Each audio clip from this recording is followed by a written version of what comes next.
waa'ee misoomaa kaastaniittu. Eenyu dhaabe? Namni Oromoo fi qabsaa'uuf Oromoof gaddu jiraannaan anaan wal dhibuu danda'a. Shimallisii wal dhibuu danda'a, rakkoo hin qabu.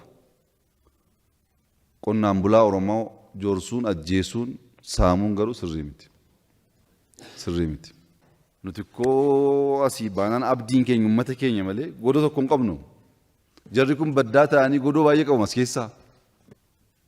Hojii ta'eemsuun Oromoon haqaaf mariin amanu waan ta'eef akkaawuntiin keenyas halaalamu, akkaawuntiin jaraas halaalamu, eenyu hattuu akka ta'e, eenyu abbaa qabeenyaa akka ta'e adda baafadhaa.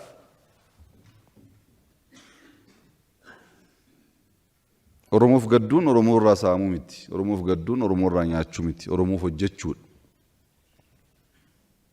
Kana gochuuf gahee keessan yoo taphattan nagaan baay'ee barbaachisaadha. Nagaa malee milkaa'uu hin dandeenyu. Nagaa hin barbaanna. Nagaafis baay'ee kadhannee jirra. Ammas kadhachaa jirra. Deebi'aa karaa nagaatiin galaa. Jaarmiyaa keessan ijaarradhaa. Yaada keessan qopheeffadhaa. Uummata keessanitti karaa nagaatiin himadhaa. Waggaa lamaan filannoon. Namicharra galee waggaa lama keessatti qophaa'ee yaada qabaatee jennaan mo'uu danda'a. Nama ajjeesuurraa waggaa 5 obsanii filannoodhaan mo'uu wayyu wal ajjeesuurraa. Amma Oromoon of bulchaa jira. Garbummaa keessa hin jiru. Dachii Oromoo, aadaa Oromoo, eenyummaa Oromoo ofii keenya tokkummaa keenyaan balleessuu baanne alatti Ormi tuquu hin danda'u. Oromoon abbaa biyyummaa isaa deeffatee jira. Ofiin of bulchaa jira. Naannoo isaa ofii karoorfatee hojjetee amma humna isaatti carraaqaa jira. Bara kanatti gaaffii akkasii gaafachuurraa isaa hafe guutuuf yaada haaraa burqisiisnee qabsoo haaraa fiduun baay'ee barbaachisaa natti fakkaata gama kootiin. Isaaf gama keenyaan qophaa'aa ta'uu keenya akka hubattaniif. Inni lammaffaa misooma.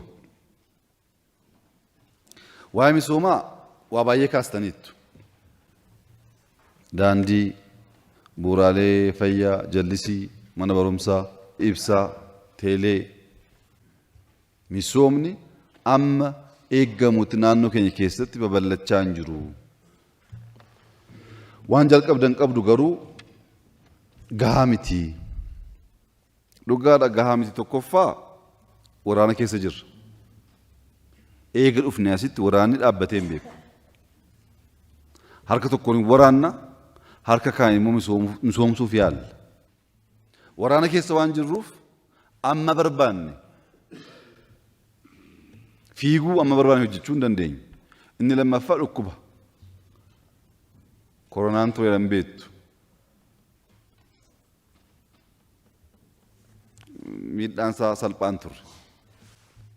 Kana keessa waan turreef amma barbaanne hojjechuu hin dandeenyu. Garuu Oromoon dhugaatti tokkoo ta'e. Isin akka Oromootti yaaddoo ta'e. Wallaggi hin misoomu taanaan Oromiyaan jijjiiramuu hin danda'u. Kanaaf jennee daandii woo xiqqaati biliyoona naannoo 25 biliyoona 25 ga'u Wallaggaaf karoorsinii jalqabee turre hojii. Socho'uu hin dandeenye. Rakkoon Wallaggaa inni jalqabaa daandiidha. Maaliif waa'ee biqiltuu, waa'ee bunaa kaasuu hin dandeenyu. Magariisaa biyya bareedaati. Bishaan qaba. Daandii yoo argate, waan qotate, albuuda isaas, qonna isaas gabaatti baafachuu yoo danda'e, jijjiiramuu danda'a waan ta'eef xiyyeeffannaan keenya daandii ture. Kana caalaa baay'ee kaasuu hin danda'a garuu yeroon qabu nan dhiisa. Baaleeni biyya guddaa, biyya bareedaa, biyya Oromoof dhiisaati, Itoophiyaaf dhiisaati kaaniifuu kan ta'uudha danda'udha. Rakkoon Baalee keessa jiru tokko akkuma Wallaggaa sana daandiidha. Lammaffaa seenaa Muslimaa keessatti Makkaarraa aanee akka addunyaatti seenaan guddaa jiru Baalee keessa. Dhokatee jira. Baaleen madda Oromummaati. Maddi keenya immoo dhokfamee jira. Madda sana baasuun kan abbaati. Qonnaan albuudaan, seenaadhaan baaleen Oromoo irraa caalee Itoophiyaafuu kan boonsudha. Baaleetti jalqabnee uummanni baalee nageenya isaa eeggachuu waan danda'eef amma ta'e amma dubbatamee miti. Amma dubbatamee miti. Dhibbeentaa 5-10 kan taatu jalqabnee jirra. Yoom hojjenne baaleetti maaltu hojjetame? Reef jalqabaa jirra. Baaleetti amma hojjechuu qabnu hojjenne Oromiyaan hin beela'u. Ganaadha. Jalqabbii xiqqoo maaf jalqabne nagaa waan qabaniif. Rakkoon Harargee inni guddaa bishaan jallisiidha. Uummanni Harargee hojiitti hin hamatamu hin komatamu hin hojjeta. Garuu bishaan hin qabu. Jallisiin mootummaan naannoo Oromiyaa waggaa 3 darbe hojjete. Mootummaan Itoophiyaa waggaa 100 hojjenne waggaa 100. Meeqa hojjenne Harargee keessatti? Meeqa hojjenne Baalee keessatti?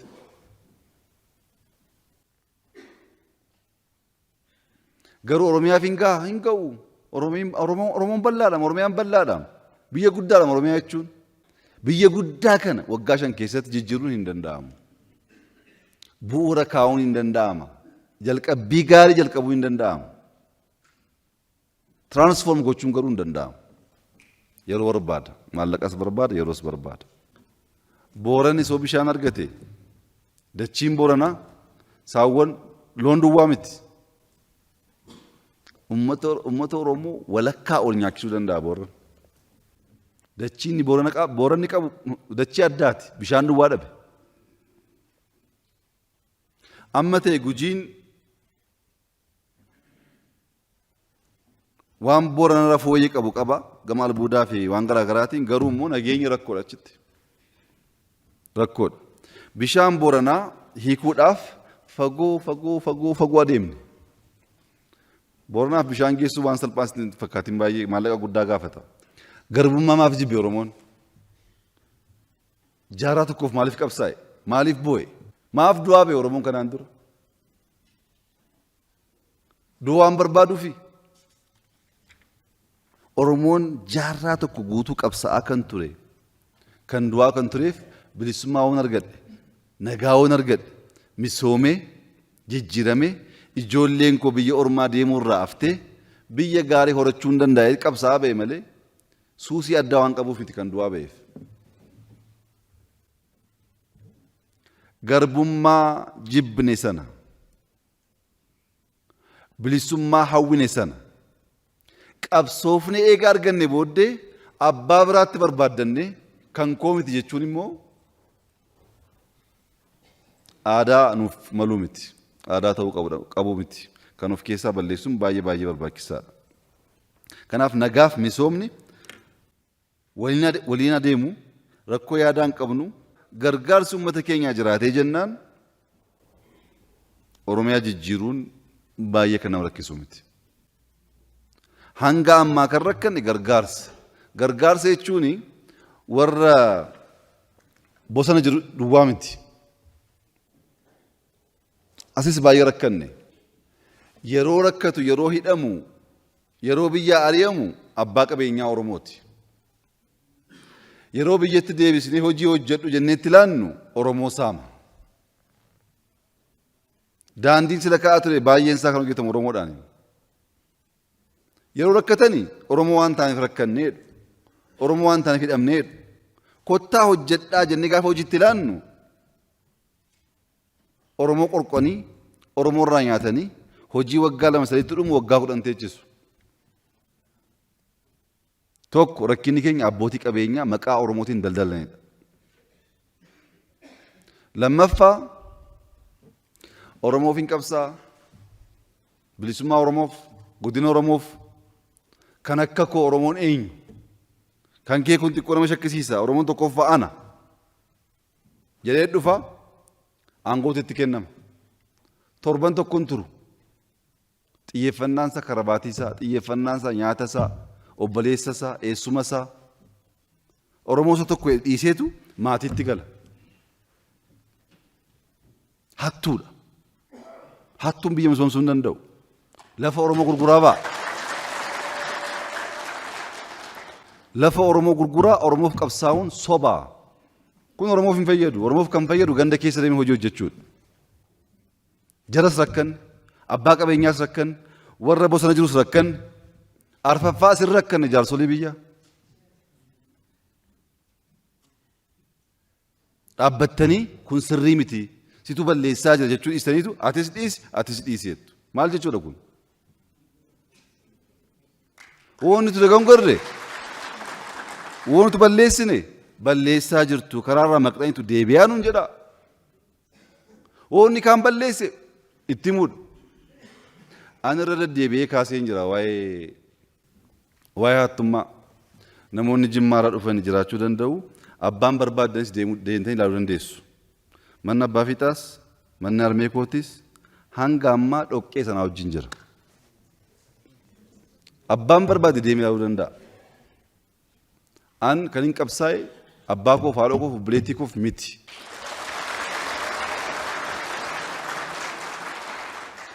Warra hatuutti hattuu jedhaatti himaa. Warra hojjetu hojjechaa jirta. Warra balleessu balleessiteetta.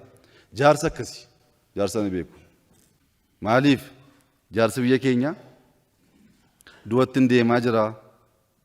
Boolli qoqotamee jira. Kana booddee sobuu hin danda'u. Kana booddee fakkeessuu hin danda'u. Gara haqaattiin deemaa jira. Maali lafti jireenyi biyya kana jireenya addunyaa kana maal nu fayyada gatii ittiin baasuun taanaan? Haqa dubbannee haqa hojjennee deemuu wayya. Oromoon safuu qaba. Safuu sana eeggachuun baay'ee barbaachisaadha. Nuti yaaddoo hin qabnu. Yaaddoo kan hin qabaanneef maaliifi woo xiqqaate. Haqaan hojjechaa waan jirruuf rafnee bullaa. Maaliif hoo'ettan kan barannee hin hatin haqqii namaa eeggadhu. Qalbii qulqulluun hojjedhu. Rabbiin keenya dagatiin kana gootee jennaan balballi banamaadha. Asis rakkachaa hin jiru rafnee bullaa gaafa deemnis bakka qabna nuti.